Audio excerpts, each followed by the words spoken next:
तो finally 2 weeks के break के बैड वन पीस चैप्टर 1131 के स्पॉयलर्स आ चुके हैं और 2 हफ्ते के बैड ओडा सेंसी ने ये चैप्टर बहुत अमेजिंग बनाया है। जैसे लोकी की बाउंटी रिवील की है, देन चैप्टर में शैंक्स को भी मेंशन किया है, बट रॉबिन के साथ थोड़ा गलत सीन हो जाता है और ये सारी ही चीज़ें हम देखेंगे ही। बट वीडियो स्टार्ट करने से पहले अगर आप चैनल पर नए हो तो प्लीज़ चैनल को सब्सक्राइब करके बेल आइकॉन दबा देना ताकि आपको सबसे पहले स्पॉयलर्स मिल सके। ओके, तो इस चैप्टर का टाइटल है लोकी इन द अंडरवर्ल्ड, जिसका मतलब ये है कि लोकी को जहाँ कैद करके रखे ना उस जगह को अंडरवर्ल्ड कहते हैं। और यहाँ ये भी रिवील होता है कि लोकी को जिन चेन्स से बांध कर रखा है ना वो सी स्टोन चेन्स है और ये अंडरग्राउंड कोई नॉर्मल जेल नहीं है, क्योंकि लोकी के आसपास कुछ एनिमल गार्ड्स पेट्रोल कर रहे हैं। और ये सब देखकर लूफी का दिमाग हिल जाता है। और क्या आपको लगता है लूफी यहाँ कुछ अनएक्सपेक्टेड करेगा? और ऐसा ही कुछ एज होता है जब लोकी लूफी को एक ऑफर देता है। लोकी कहता है कि अगर वो यूस यहाँ से आता है तो वो किसी भी पायरेट क्रू को ख़त्म करने में लूफी की मदद करेगा।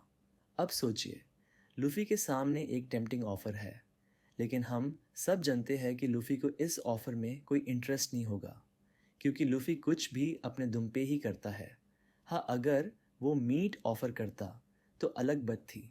और मीट से यड आया कि इसके बैड चैप्टर का सबसे स्पाइसी सीन आता है, जहाँ लूफी और लोकी के बीच एक बहुत ही इंटेंस कॉन्वर्सेशन चल रहा होता है और बीच में लोकी बोलता है कि शैंक्स एक चिकन है, मतलब वो डरपोक है। अब लूफी के सामने कोई शैंक्स की बेइज्जती कर दे और लूफी चुप बैठे, ऐसा तो नहीं हो सकता। इसीलिए जैसे ही लोकी शैंक्स की बेइज्जती करता है तो लूफी बिना कुछ सोचे सीधे अपने गियर फोर्थ फॉर्म में लोकी पर अटैक कर देता है। अब लूफी तो लोकी को कुतेगा ही, but I don't think use कोई सीरियस डैमेज होगा। बट मेरे दिमाग में ये चीज़ घम रही है कि लोकी ने शैंक्स को डरपोक क्यों कहा। क्या ये लूफी को उकसाने के लिए कोई टॉन्ट था, या लोकी और शैंक्स की सच में कोई हिस्ट्री है जिसके बैड लोकी के बारे में एक और सीक्रेट रिवील होता है। वर्ल्ड गवर्नमेंट ने लोकी के सर पर 2.6 बिलियन बैरीज की बाउंटी रखी है। अब ये बाउंटी अमाउंट सिर्फ किसी के पावर को नहीं, पर उनके डेंजरस पोटेंशियल को भी दिखाती है। लेकिन यहाँ सवाल ये आता है कि लोकी के सर पर इतनी बड़ी बाउंटी क्यों है, क्योंकि लूफी के अलावा कुछ सिलेक्टेड लोग ही हैं जो इतनी बड़ी बाउंटी के साथ घूमते हैं।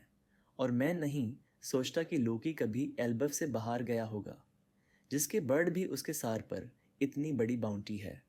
और यहाँ लूफी के दिमाग में भी सवाल उठता है कि शैंक्स और लोकी का क्या कनेक्शन है। अब क्योंकि लूफी को बहुत ही ज़्यादा क्यूरियोसिटी होती है, इसीलिए वो लोकी से डिमांड करता है कि वो शैंक्स और अपने बीच का कनेक्शन एक्सप्लेन करे। लेकिन लोकी अपने प्योर मिस्टीरियस अंदाज में सिर्फ एक हिंट देता है, अगर मुझे छोड़ोगे तो सच बताऊंगा। मतलब वहाँ भी क्लिफहैंगर। लोकी ने सच में लूफी को एक इम्पॉसिबल सिचुएशन में डाल दिया है, जो लोकी के कैरेक्टर की डार्क और ट्विस्टेड साइड दिखाता है। अब इसके बैड सीन शिफ्ट होता है जोरो और उसकी गैंग पर। जोरो और उसके साथियों ने क्या किया? वेल, उन्होंने नैरोली एस्केप किया एक डेडली ट्रैप से जो रोड और कुछ पायरेट्स ने सेट किया था। ये एक एक्शन पैक्ड मोमेंट है जो हमें थोड़ा रिलीफ देता है, लेकिन साथ ही साथ एक्साइटमेंट भी बढ़ाता है। जोरो की स्ट्रेटजी और कॉम्बैट स्किल्स ने उन्हें इस डेंजरस इनकाउंटर से बचाया। लेकिन क्या ये लोग सेफ हैं, या ये सिर्फ शुरुआत है उनके और भी बड़े इनकाउंटर्स की, जिसके बाद हम रॉबिन को देख सकते हैं जो अपने पुराने दोस्त सॉल को याद करते हुए अपने रियूनियन के लिए तैयार हो रही है। और इस बार उसने डिसाइड किया है कि वो अपने pre time skip hair style के साथ वापस आएगी। और गेस करो उसकी हेल्प कौन कर रहा है? अपना ब्रुक, जो रॉबिन के कहने पर उसके बालों को कट कर रहा है, जिसा से रॉबिन अपने पास्ट से रिकनेक्ट कर रही है। वैसे लास्ट 100 से 2 चैप्टर्स से फैंस भी थोड़ा नॉस्टैल्जिक फील कर रहे हैं। आपको क्या लगता है, क्या ये रियूनियन स्मूथ रहेगा? अब फाइनली चैप्टर के एंड पर एक ऐसा शॉकिंग सीन आता है जो फैंस के होश उड़ा देता है। एक जायंट जोर जोर से चिल्लाता है कि सॉल कोलैप्स हो गया है, जो कि बहुत ही गलत हुआ। आपको क्या लगता है, क्या वो किसी ट्रॉमेटिक इवेंट की वजह से कोलैप्स हुआ है या किसी और रीज़न से? ये सस्पेंस छोड़ के ये चैप्टर एंड होता है और नो ब्रेक नेक्स्ट वीक। तो अगला चैप्टर और भी धमाकेदार होने वाला है।